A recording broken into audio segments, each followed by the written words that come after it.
जय श्री कृष्णा। मनुष्य अच्छा सोचता है, अच्छा करता है और अच्छा ही बनना चाहता है। अथक मेहनत करने के बावजूद भी वह ऐसा नहीं कर पाता है। कमाई खूब करता है पर कमाई में बरकत नहीं होती, पैसे बचते नहीं, उधार भी लेना पड़ता है और बीमारी पीछा नहीं छोड़ती। बच्चे स्वस्थ नहीं रहते, चिड़चिड़े हो जाते हैं, खाना पीना पचता नहीं और कभी बीमारी, कभी माँ बीमार, कभी बाप बीमार, कभी बच्चे बीमार। यानी कहने का मतलब बीमारी पीछा ही नहीं छोड़ती।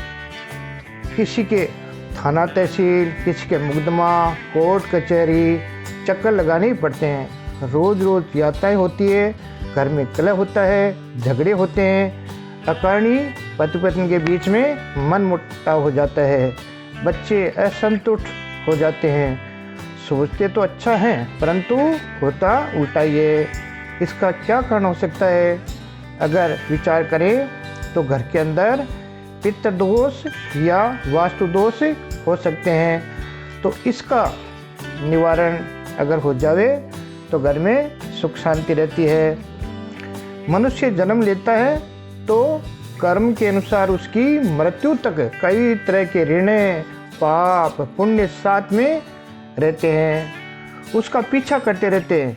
हिंदू शास्त्र के अनुसार 3 तरह के ऋण को चुकता कर दे तो मनुष्य पाप व दुख से छुटकारा पा लेता है। यदि हम इनका विश्वास नहीं करेंगे तो कभी न कभी इनको हमें भुगतना ही पड़ेगा। ये ऋण निम्न प्रकार बताए गए हैं: देव ऋण, ऋषि ऋण और पितृ ऋण। इसके अलावा एक ब्रह्मा ऋण है जिसका भी उल्लेख करते हैं। तो इस तरह से 4 प्रकार के ऋण हो जाते हैं। प्रत्येक हिंदू को ये 4 ऋण उतारना चाहिए। यदि इस जन्म में ये ऋण नहीं उतारे तो अगला जीवन नहीं सुधरेगा और इस जन्म में ऋण उतार दें तो अगला जन्म सुधर जाएगा, नहीं तो फिर अगला जन्म संकट में रहेगा।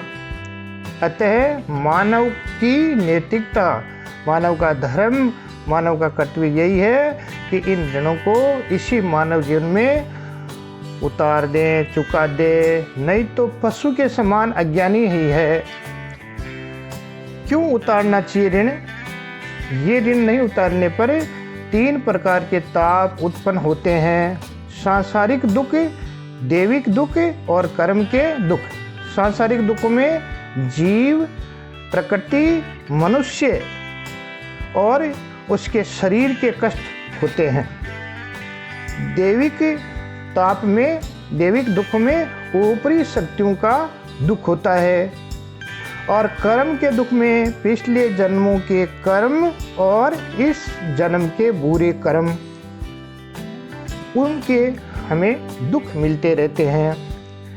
ऋण नहीं चुकाने पर पिता, पत्नी या पुत्र के सारे सुख नहीं मिलते। कोई न कोई हमें चिंता रहती है, किसी से हम वंचित रह जाते हैं। इन ऋणों से ज़्यादा ग्रस्त हो जाने पर मनुष्य क्या हो जाता है? पागल हो जाता है, दुखी हो जाता है, बीमार हो जाता है और उसे अस्पताल के चक्कर लगाने पड़ते हैं। दैविक भौतिक संताप उन्हें भुगतने पड़ते हैं। देव ऋण शास्त्र के अनुसार भगवान विष्णु से संबंधित बताया इसको, और इसको चुकाने के लिए व्यक्ति को क्या करना चाहिए? सत्य का पालन करना चाहिए, दान यज्ञ करना चाहिए। ऋषि ऋण भगवान शंकर से और गुरु से संबंधित बताए हैं और पितृ ऋण है व्यक्ति के पूर्वजों से संबंधित बताए हैं।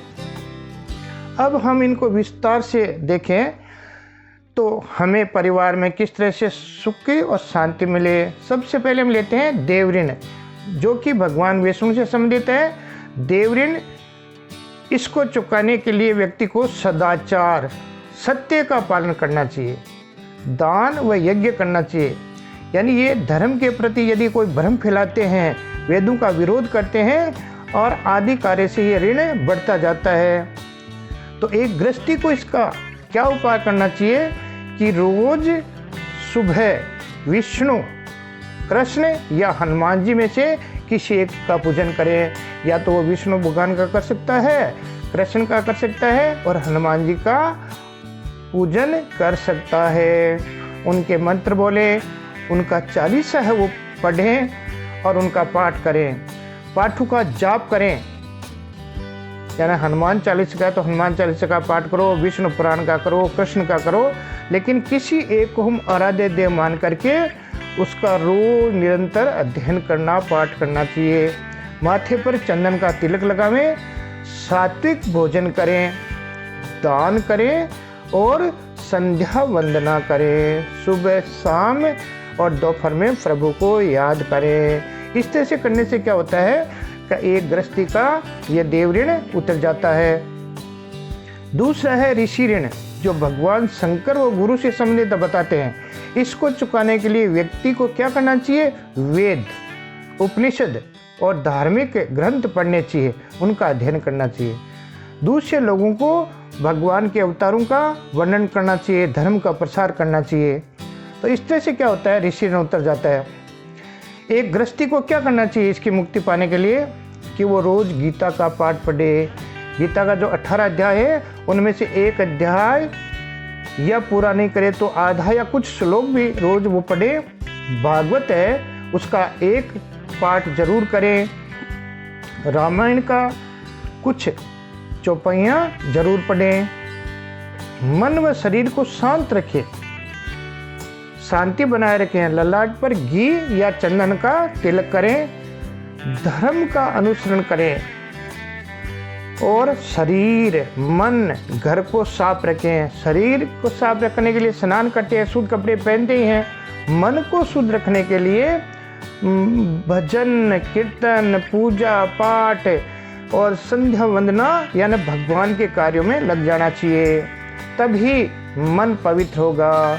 और घर को साफ करने के लिए सैनिटाइज यानी साफ सफाई, घर की सारी चीज़ें व्यवस्थित रखनी चाहिए। इस तरह से तन, मन और घर साफ होने से हमें ये ऋण उतरेगा। विशेष दिनों में ब्रह्मचर्य का पालन करें, यानी जिस दिन हमारा व्रत है, यानी ऐसा कोई हमने धार्मिक कार्य किया उस दिन ब्रह्मचर्य का पालन करें। एकादशी का व्रत करें, प्रदोष का व्रत करें, चतुर्थी का व्रत करें, सावन सोमवार का व्रत करें, तो इसमें भी हमें ब्रह्मचर्य का पालन करना चाहिए। तीसरा इसमें आता है पितृ ऋण। ये व्यक्ति के पूर्वजों से संबंधित है। पितृ ऋण कई प्रकार का होता है और पूर्वजों का यदि हम सम्मान नहीं करें तो ये ऋण चढ़ जाते हैं।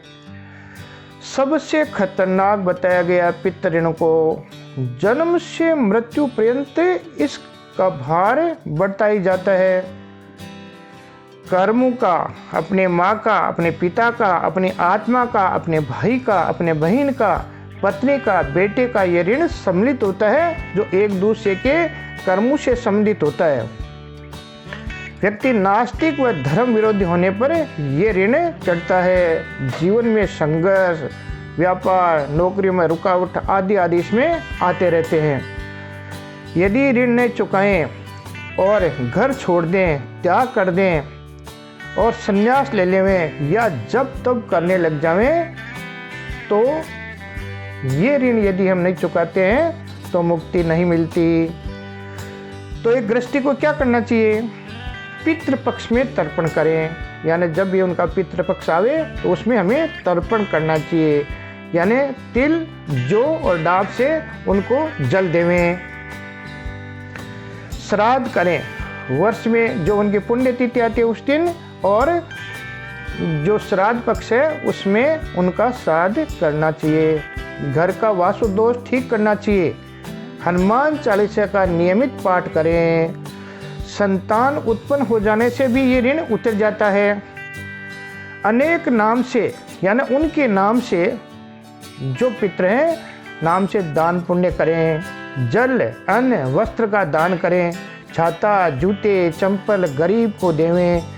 गुड़ और घी का धूप है 13, 14 अमावस्या और पूर्णिमा के दिन ये धूप करना चाहिए, जिससे क्या होती है? शांति मिलती है। चौथा, जिसको मानते हैं ब्रह्मा का ऋण मानते हैं, इसका ये पितृ ऋण के सम्मिलित है।